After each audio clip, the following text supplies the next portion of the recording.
19h45 à la télévision Labari, messieurs, dames, bonsoir et bienvenue à cette nouvelle session d'information du samedi 23 janvier 2021. L'Observatoire du processus électoral OPEL a interpellé le ministre de l'Intérieur et le Conseil supérieur de la communication CSC à la suite des déclarations de soutien des candidats pour le deuxième tour des élections présidentielles. Des déclarations en violation des textes, estime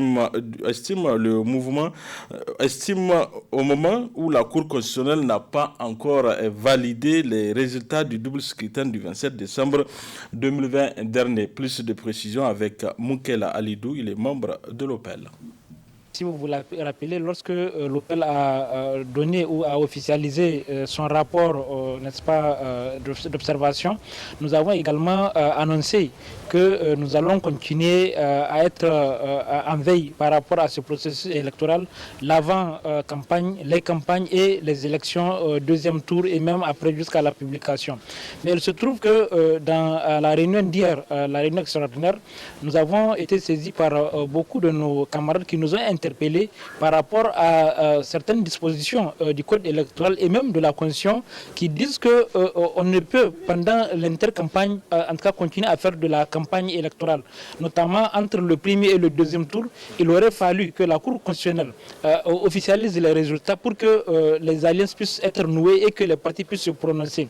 Mais vous avez suivi avec nous que depuis un certain temps, des partis sont en train de faire des déclarations officielles au vu aussi de tout le monde. Et ça, il revient au ministère de l'Intérieur et au Conseil supérieur de la communication, qui sont les deux organes en cas de régulation par rapport à cette question, n'est-ce pas, électorale, pour que ces partis politiques ou ces hommes politiques qui sont en train de faire ces agissements puissent les cesser. Donc c'est pour cela que hier, après la réunion, nous avons sorti en tout cas un communiqué dans lequel nous avons interpellé le ministre de l'Intérieur qui a en charge la gestion, n'est-ce pas, de l'organisation de ces élections, le CSC qui est l'organe régulateur, n'est-ce pas, en matière de communication de ces élections-là, pour qu'ils puissent prendre leurs dispositions et que ceux qui sont fautifs par rapport à ces questions puissent être interpellés et être en cas frappés par la loi, conformément à la loi. Aujourd'hui, nous avons dit, si aujourd'hui c'était des acteurs autres que ceux qui ont apporté des soutiens aux candidats que vous connaissez, si c'était le contraire qui s'était passé, certainement que nous allons être dans une situation inconfortable parce qu'il y aurait déjà des interpellations puisque la Cour, le ministère de l'Intérieur ou le CC allait s'auto-saisir par rapport à ces agissements-là.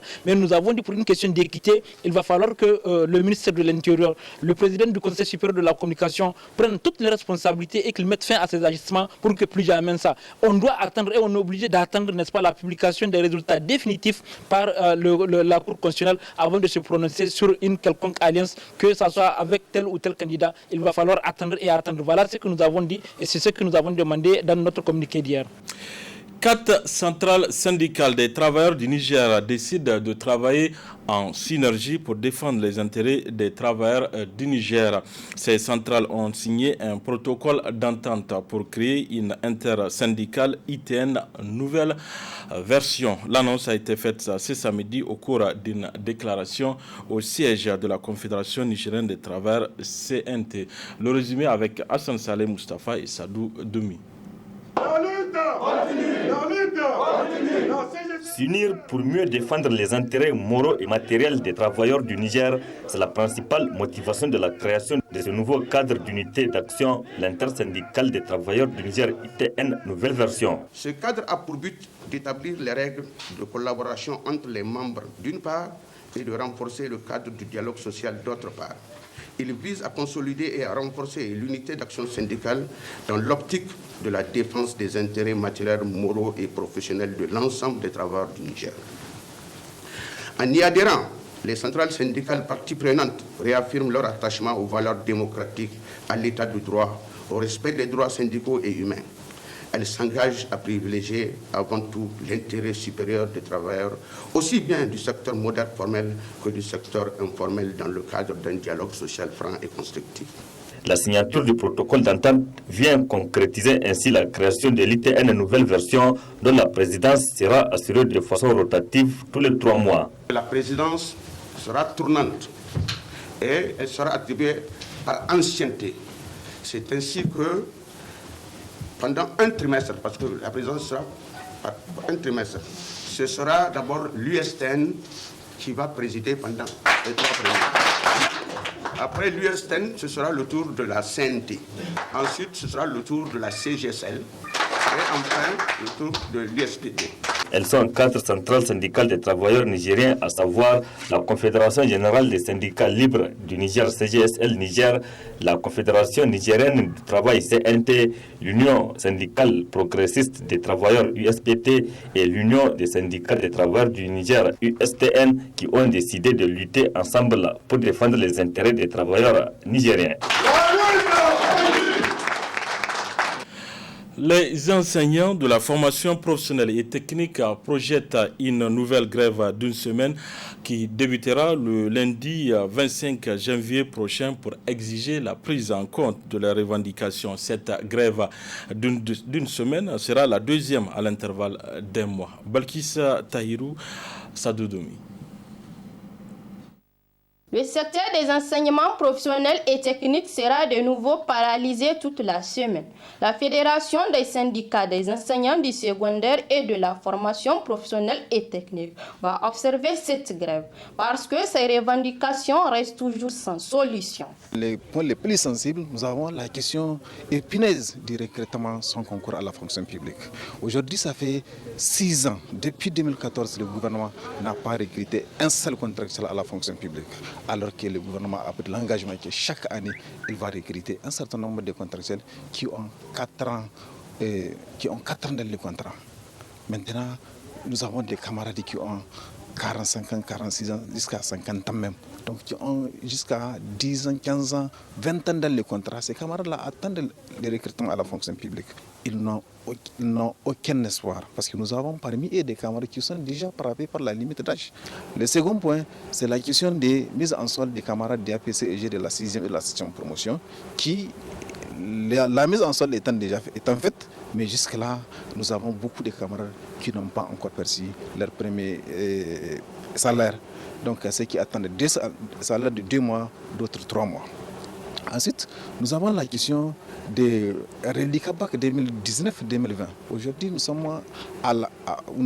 sommes proches à l'approche du bac 2021, alors que les frais d'émission pour le bac 2019 ne sont pas encore payés. Nous avons aussi une autre épineuse question, c'est-à-dire c'est la question du paiement à Niger Post.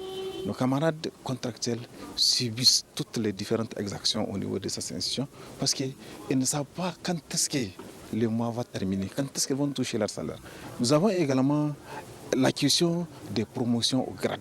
Cette grève d'une semaine intervient après un autre mouvement de 144 heures sans suite. Et jusque-là, aucune tentative de négociation avec la partie gouvernementale.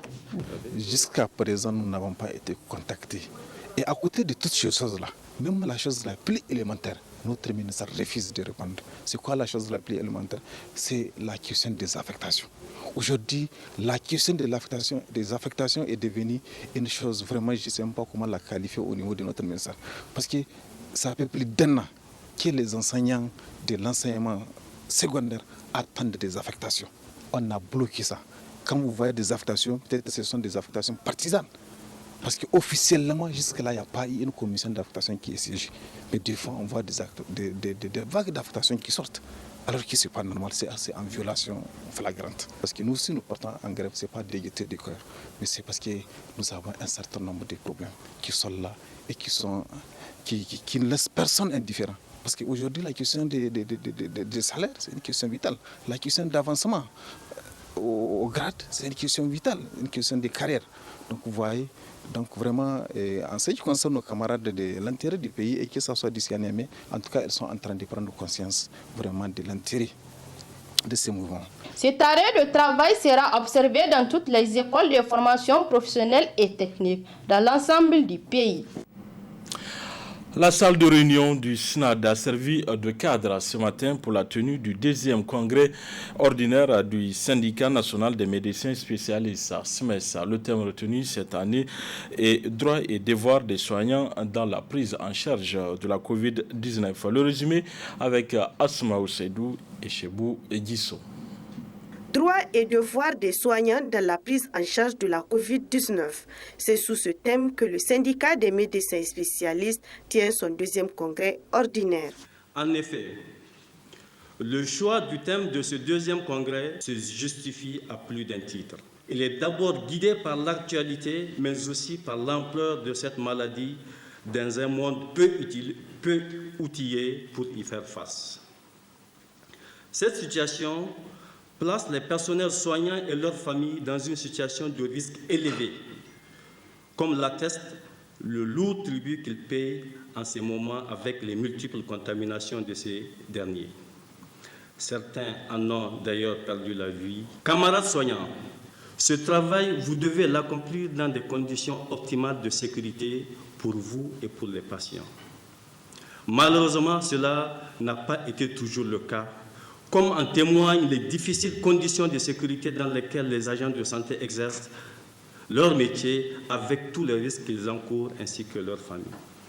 Ce congrès du SMES intervient dans le contexte de la lutte contre la Covid-19, mais aussi après des luttes syndicales pour dénoncer l'injustice dont font l'objet les médecins spécialistes. Vous conviendrez avec moi que cet état de fait est vraiment inadmissible. Les autorités doivent prendre toutes les mesures nécessaires pour que les soins soient administrés dans des conditions de sécurité et au-delà, prendre les mesures d'accompagnement significatives pour les patients et leurs familles. Il est grand temps que les autorités reviennent à une gestion efficiente de notre système de santé pour l'intérêt de tous.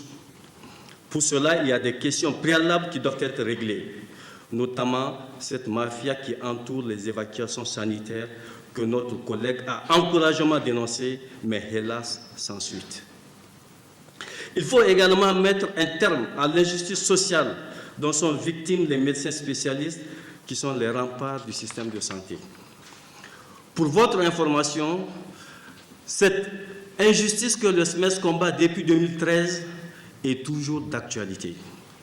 En effet, le médecin spécialiste est titulaire d'un diplôme équivalent à Bac plus 12 ou 13 et ils sont traités comme des titulaires du Bac plus 5. Donc 7 à 8 ans de sacrifice non valorisés, ce qui vous conviendrait avec moi est source de démotivation.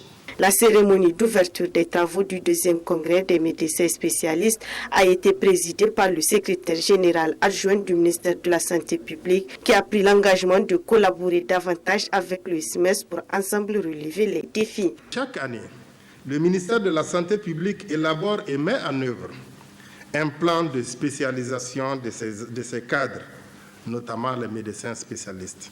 Depuis le 19 mars 2020, date d'enregistrement de son premier cas de Covid-19, le Niger, à l'instar des autres pays du monde, se bat énergiquement contre le coronavirus.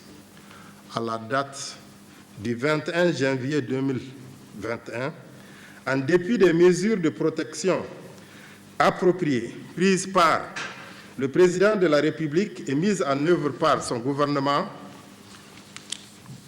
le pays a enregistré 4 267 cas, dont 167 décès, soit un taux de létalité de 3,44%.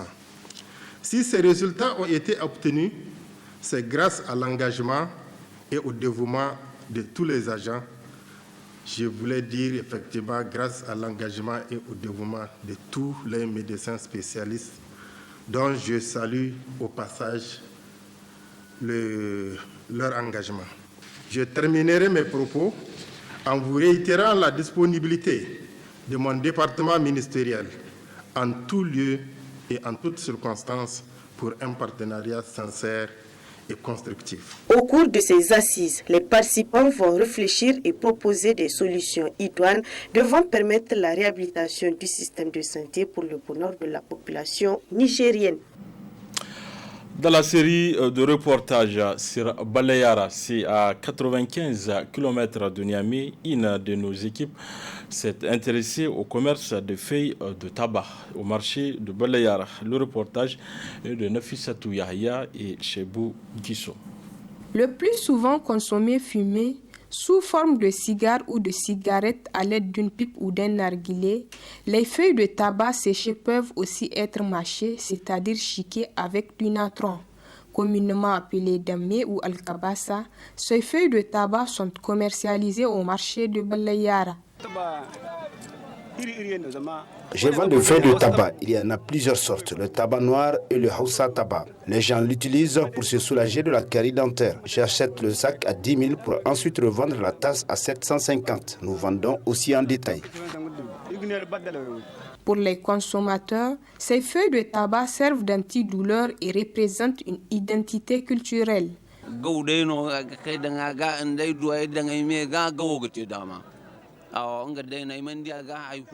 C'est pour soulager ma carie dentaire que je chique ces feuilles de tabac. Et tout celui que vous voyez l'utiliser, c'est pour cela. Ça fait 6 ans que je l'utilise et c'est même devenu notre culture.